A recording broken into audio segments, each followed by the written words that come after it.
We're going to raise the floor, aren't we? These are minimum wage workers battling the oppressive heat of a New York City summer to raise awareness of what they call wage theft. Whether it's an employer refusing to pay overtime for hours that a worker may have worked overtime, whether it's an employer having people work off the clock, whether it's employees who have to pay for their own uniforms or other things that they need that are essential for their job, that they have to come out of their own pocket to pay for. And in a lot of cases, too, it's just paying people below the minimum wage. Wage theft isn't only a New York problem. It's an epidemic across the country, despite regulations set by the Fair Labor Standards Act, which mandates the minimum wage, child labor laws, and who is eligible for overtime.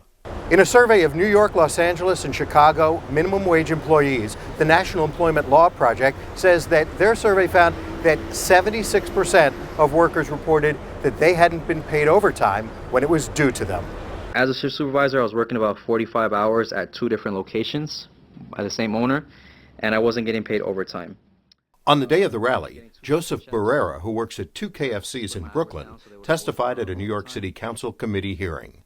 My boss actually had, the nerve to tell me that the reason why he wasn't paying me overtime was because the second location that I was working at belonged to his brother, and that there was different payroll. The workers who were victimized often work for the largest fast food chains, and they are often afraid to confront their managers because they fear losing their jobs.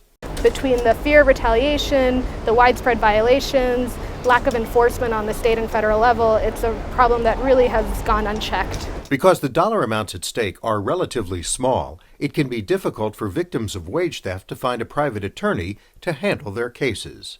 Other options are local legal services organizations or the state or federal departments of labor. And in a sign that the awareness campaign is working, the New York State Attorney General has announced that his office has made wage theft a priority for strategic enforcement. What we see is that when folks are given the information, given the facts on what's happening within their jobs, and given the ability to push back against it, that they will organize and they will come out and speak.